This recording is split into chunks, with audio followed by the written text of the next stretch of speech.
Perlengkapan udah ada, baju udah, apalagi nih? Wah, yang pasti sih ya kalau menjelang bulan Ramadan itu yang tak nanti-nantikan itu jajan sih. Oh, Jadi marginnya tuh gila banget sih. lumayan. Bukan lumayan lagi, udah jelas lebih dari 100%. Itu buat mungkin yang punya usaha craft itu bisa juga potensi untuk bikin amplop lebaran, angpau.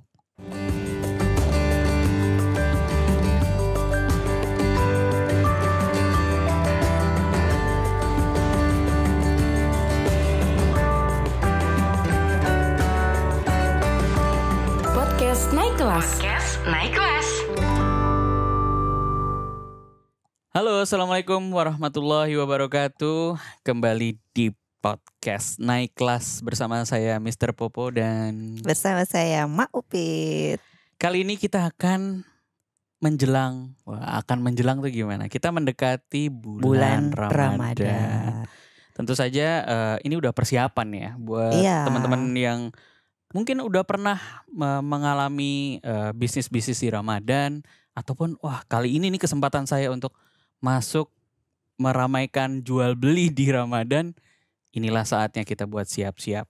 Ya, teman-teman udah nyiapin bisnis apa aja nih kira-kira mau menjelang Ramadan ini yang kira-kira menghasilkan cuan buat persiapan THR-an ya, Lebaran. Jelas. Mungkin ada teman-teman yang udah, saya punya pegawai banyak nih, harus nambahin, kira-kira ada bisnis-bisnis sampingan yang bisa menambah tabungan kita untuk spending uang di THR ya. Betul, jadi ide usaha apa aja nih kira-kira yang bisa potensial menghasilkan cuan cukup banyak, cukup tebal, cukup tebal di bulan Ramadan nih kira-kira Mister. Jadi episode ini memang spesial memberikan ide-ide kreatif buat teman-teman. Kira-kira Mak Upit nih, dari Mak Upit dulu deh. Kira-kira dari pengalaman sendiri, apakah sudah pernah jual beli di bulan Ramadan? Aku dulu pernah sih. Yang paling pertama itu menurut aku ada lagunya itu loh. Baju baru lah. Bisnis baju muslim mungkin ya. Itu juga salah satu ide usaha yang cukup diminati untuk pembuatan atau penjualan baju muslim.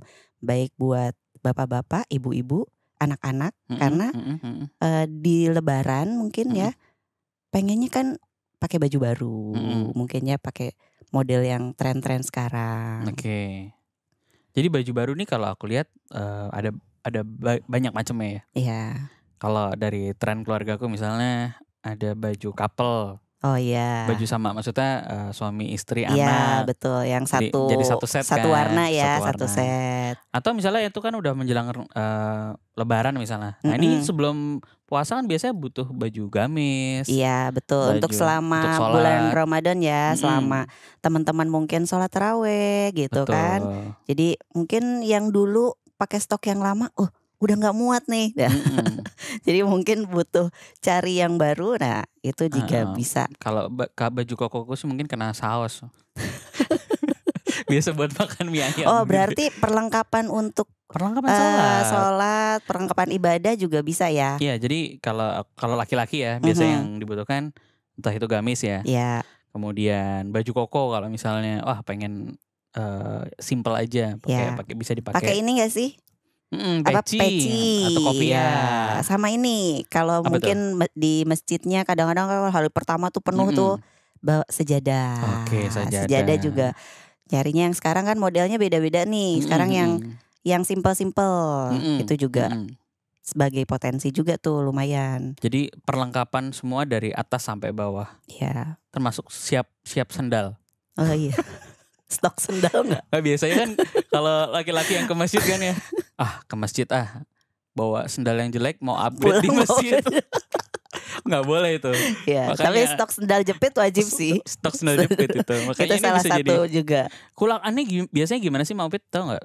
Biasanya gimana? Kalau zaman dulu itu kan biasanya kalau kulakan untuk baju-baju muslim mungkin bisa, kalau di Jakarta ya ada Tanah Abang, ada Mangga 2 gitu. Nah setelah era online ini, era digital semua, apakah itu masih ada? Tapi sepertinya masih ada. Jatinegara tuh di pasar Jatinegara deket rumah emak itu masih ada loh jualan kodian ya, bal-balan, kodian itu masih ada. Jadi buat teman-teman juga mungkin yang pengen jualan baju muslim atau perlengkapan ibadah, nah bisa belanja kulakannya di sana. Kulakannya bisa offline, datang Bisa ke offline, toko, bisa ataupun datang ke toko online yang cari-cari yang murah. Banyak kok terus sekarang.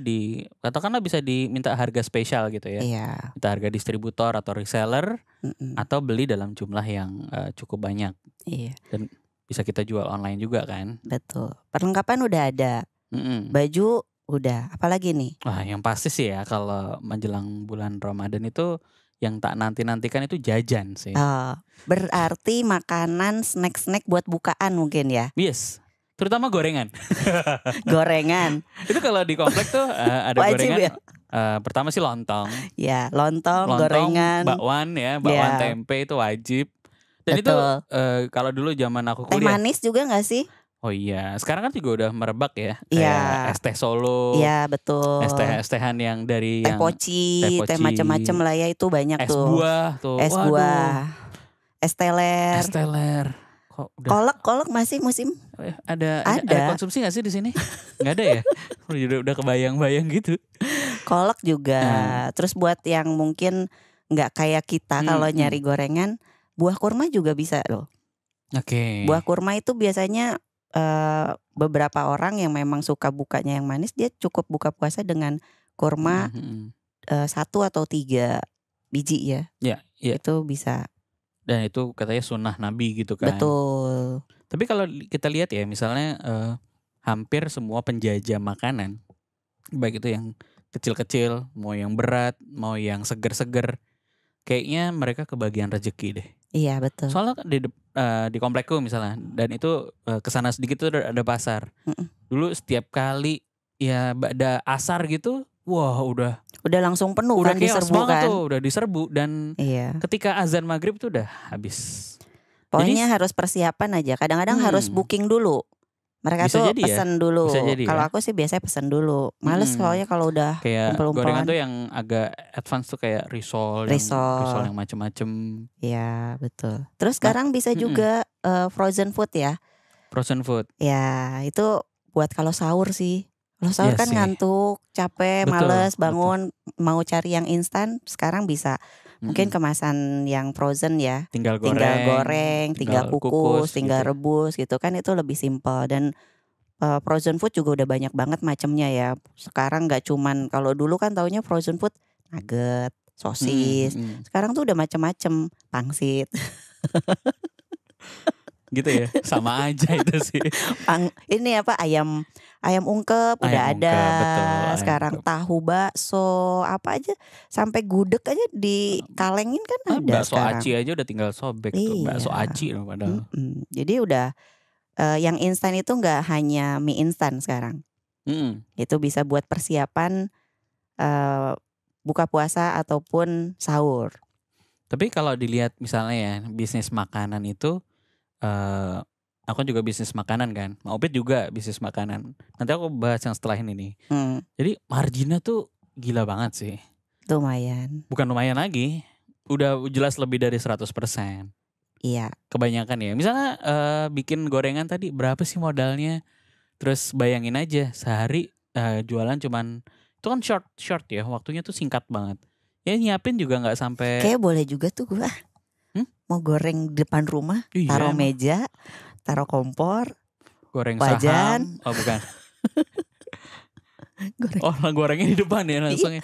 Fresh from gorengan. Iya, nah, sekarang kan bisa nyiapin, kalau alat gorengan kan ya simple di rumah ya. Kalau misalnya teman-teman nggak mau invest, ya pakai kompor yang ada, pakai gorengan yang ada. Tapi kalau yang seger tuh aku lihat gorengannya pakai deep fry gitu loh. Oh iya. Yang model cepet gitu, cuman dicelupin ke minyak yang cukup banyak sih, hampir 20-an liter kalau nggak salah. Tapi cepet gitu, dia rapid banget gitu masukin. Dia pakai kompor yang high pressure gitu. Kompor high pressure, dan itu aku sih sempat lihat-lihat harganya ya lumayan affordable. Pasti balik modal sih kalau aku pikir. Apalagi yang second juga banyak. Jadi ini bisa inspirasi banget nih, jualan makanan yang kelihatannya sepele tapi ternyata marginnya tebel banget. Iya, setebel terigu. Tapi kan sekarang juga udah mulai jajanan sehat gak sih? Kan salad-salad juga. Nah, salad itu buah. Aku yakin juga kalau buah-buahan di Ramadan juga rame banget sih. Iya, jual buah potong itu juga bisa. Temanku ingat tahun lalu temanku hanya lewat WhatsApp dia jualan hari ini ready buah ini gitu. Nah itu kulakannya dia bisa dari sumbernya langsung gitu. Kalau buah di sana mungkin ya pasar induk. Pasar induk. Pasar induk. Bisa dari sumber atau dia biasanya spesifik di buah-buah tertentu. Nanti ada resellernya. Coba buah apa yang selalu ada dicari di bulan Ramadan? Jeruk pasti. Kurma sih tadi udah ya. Kurma udah. Yang seger-seger lah.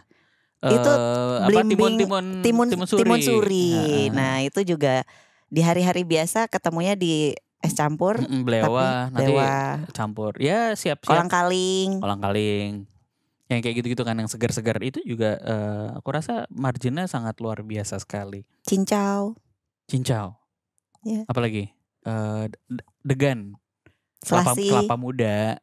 Kelapa muda itu kan paling segar banget tuh. Iya. Itu bisa ada jadi. Ada enggak? Aus. Udah aus aja nih. Enggak ada apa-apa di sini. Ada kabel-kabel doang. Terus apalagi ini pengalaman pribadi karena aku punya toko kue juga. Tentu saja persiapan hampers. Iya betul. Hampers kue ya. Kue kering gak sih? Dari kue nastar, kue keju, kastengel. Kalau kue kering itu jelang Lebaran. Tapi kan boleh juga dong dijual di Ramadan. Oh iya jelas. Tapi kalau di Ramadannya biasanya kita jual-jual makanan-makanan basah kayak sus, cinnamon roll gitu. Itu rumahan bisa banget. Buat rumah tangga aku rasa punya blender kan, punya oven minimal juga punya. Jadi bukan alat-alat yang mahal untuk dibeli gitu. Iya. Jadi itu bisa jadi ide juga gitu ya. Kalau makanan kering sekarang kayak snack-snack yang kering kayak tadi ya, kayak nastar dan lain-lain itu ya persiapannya harus lumayan. Iya, persiapannya di bulan Ramadan, bisnisnya juga di bulan Ramadan, tapi dimakannya nanti pas Lebaran tuh kue-kue kering. Kan biasanya mereka banyak sedekah tuh orang-orang. Iya. Sedekah pakai hampers maksudnya. Sama bisnis itu juga oke deh. Tuh? Beras. Saya itu. Open langsung. Open nanti ada di sini ya. Kalau mau pesan beras organik beras, disiapin buat langsung zakat. Buat zakat. Baru mau dibilang. Jadi itu bisa mungkin yang mau zakat atau mungkin mau kasih ke saudara-saudara, ke tetangga. Nggak harus zakat kan banyak tuh di bulan Ramadan biasanya untuk bisnis. Untuk bisnis beras itu juga lumayan. Beras, sirup, gula, kopi, sembako itu ya biasanya di dalam. Kita suka kasih ya ke mungkin yang biasa bantuin, yang suka ambil sampah, yang bisa di sekitar rumah itu biasanya kita siapin itu. Nah kemudian karena ngomongin hampers, biasanya hampers itu kan bukan cuman kue gitu aja kan. Iya. Tapi pasti di wrap lagi, dikemas lagi. Oh iya, packagingnya ya yang packaging menarik. Lagi. Nah itu di kayak misalnya waktu itu kalau aku beli kadang-kadang di Cikini gitu. Oh iya, itu apa keranjang-keranjangnya ya. Keranjang-keranjangnya. Betul. Atau bahkan cuman kardus-kardus yang dibuat lucu-lucu gitu. Iya, yang dari karung goni itu.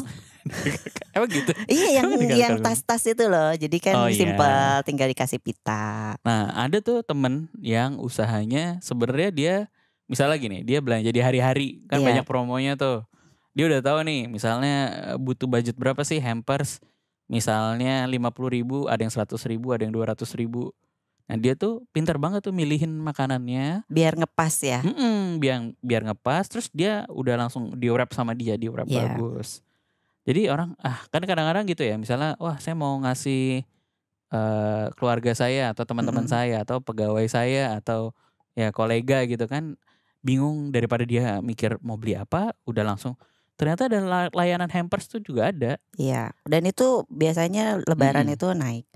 Nah hampers itu udah kirimannya udah. Yang paling ditunggu-tunggu tuh apa tuh? Angpau sih kalau aku. Berarti kalau yang paling ramai tuh kan emang ini ya kayak kadang-kadang nyari suka telat tuh. Ya. Nyari amplop yang bagus. Nah, berarti bisnis amplop bisa jadi solusi juga nih. Bisa. Bikin amplop yang lucu-lucu. Tapi hati-hati juga, maksudnya ada banyak juga yang ketika mau lebaran kan nanti ketemu sama tukar-tukar duit tuh. Ya kan udah amplopnya udah, habis itu isi uangnya. Kalau jasa tukar duit hati-hati ya, karena teman-teman itu misalnya nuker berapa 1 juta, nanti bayar 1 juta lebih, itu kan riba ya, nggak boleh.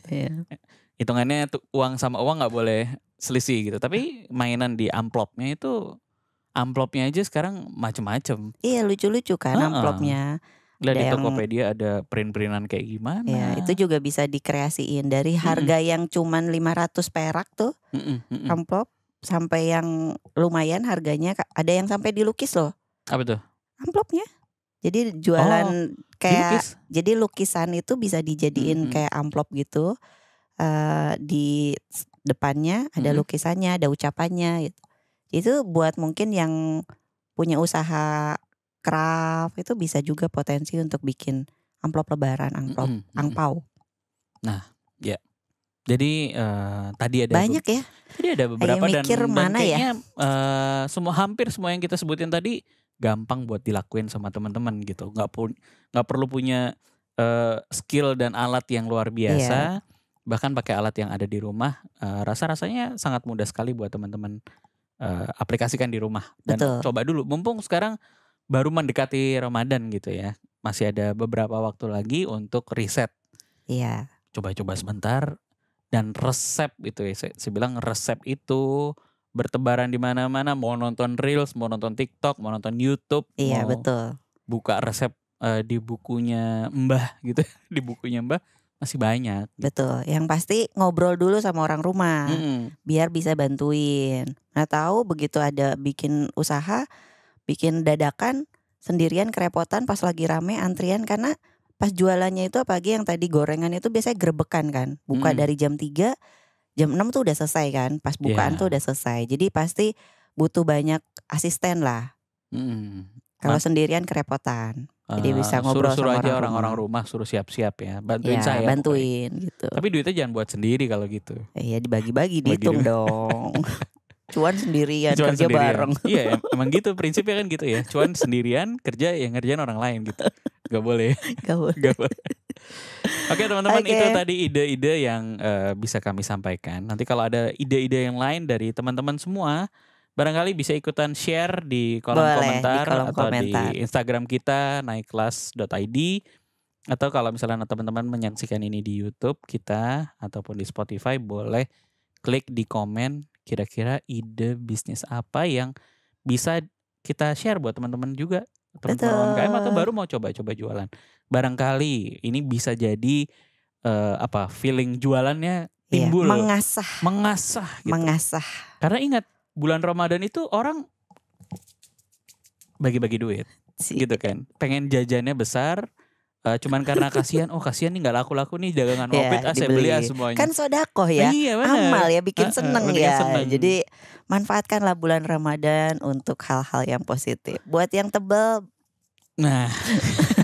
buat yang lagi ini, gitu. Aku tunggu aja deh kiriman makanan sama Opit dah. Oke, siap. Di episode selanjutnya kita akan bahas seputar persiapan Ramadan juga, ide-ide bisnis yang menarik. Sampai jumpa di episode selanjutnya. Assalamualaikum warahmatullahi wabarakatuh. Podcast Naik Kelas.